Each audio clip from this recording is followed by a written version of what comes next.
Hello 12th standard students, welcome back to chapter 2 complex numbers. Today we are going to see basic algebraic properties of complex numbers. These properties are you are already very well versed with these properties, so I am just going to explain and then we are going to go into the inverse, how we are going to get the inverse of the complex number. Okay, so they have given two types for properties under addition and properties under multiplication. Okay, both are more or less the same, just the sign only differs. Okay, first is the closure property.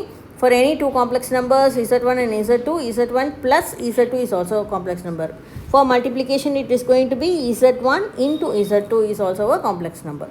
Second property, commutative property, you know, a plus b equal to b plus a, the same thing with the complex number z1 plus z2 equal to z2 plus z1. Similarly with multiplication, z1 into z2 equal to z2 into z1. Just interchange the terms, okay, the two numbers. Associative property is the property with a bracket.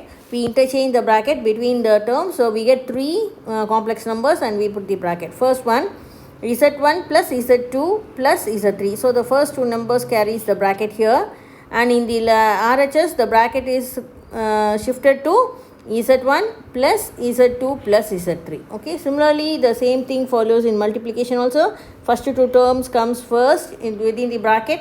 In the RHS, the last two terms comes within the bracket. So they are also complex numbers.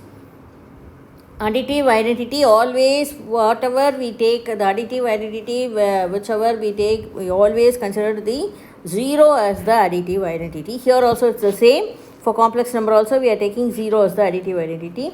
And similarly for multiplicative identity, we always take it as 1.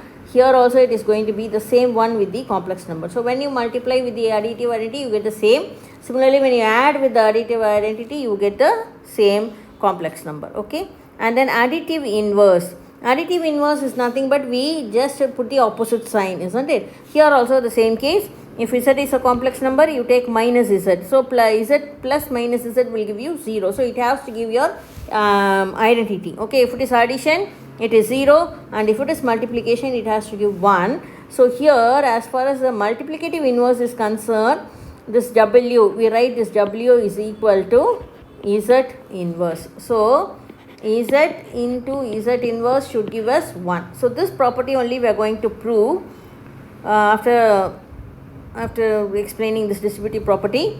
What is the distributive property? Multiplication distributes over addition. So you get both multiplication and addition in the same property. z1 into z2 plus z3 equal to z1 z2 plus z1 z3. Similarly, and the same way, when you change the bracket to the first two elements, addition comes first and then multiplication z1 plus z2 of z3. The same z1 z3 plus z2 z3. Okay, all this you can prove, it's very simple. So we will directly go into our inverse property under multiplication. So we are going to prove for any non-zero complex number, this additive inverse is, this is the additive inverse. Okay, so that only we are going to prove. So here I have taken z as x plus iy and z inverse as u plus iv.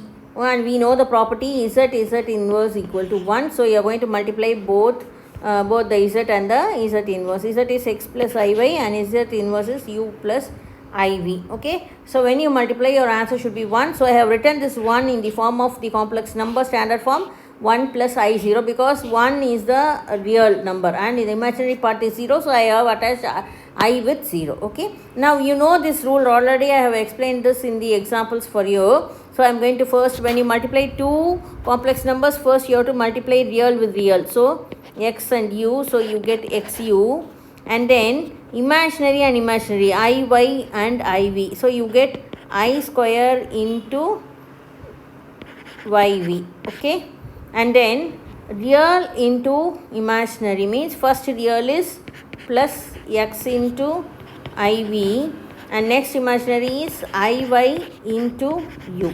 Okay, this is going to be equal to 1 plus I into 0. Now here you get it as xu. Here my I square is minus 1, so minus of yv, plus here when you combine these two, taking out I, we get xv plus uy equal to 1 plus I0. So now you can equate the real and the imaginary part. So equating real and imaginary on both sides.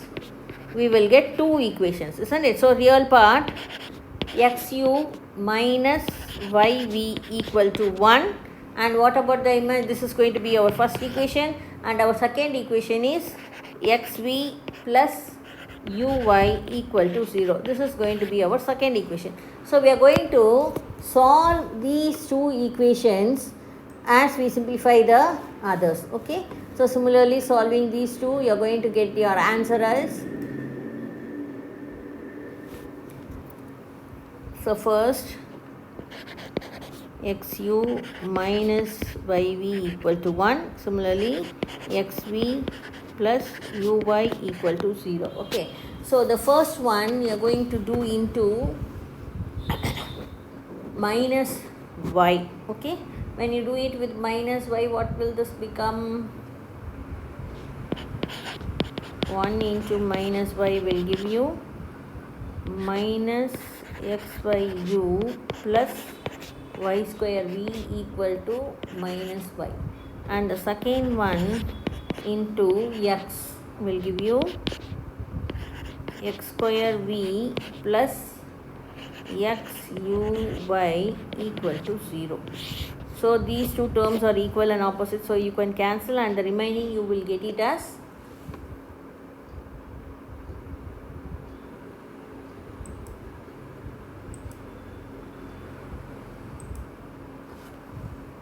adding these both, x square v plus y square v equal to minus y, taking v common, x square plus y square equal to minus y. Therefore v equal to minus y by x square plus y square is going to be your first answer. Okay, so we have got the value for v.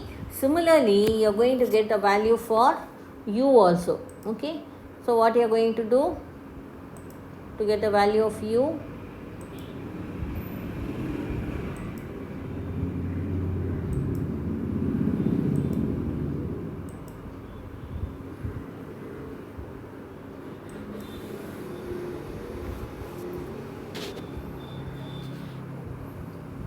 One into y or 1 into x, will do it with x. Okay, 1 into x and 2 into y.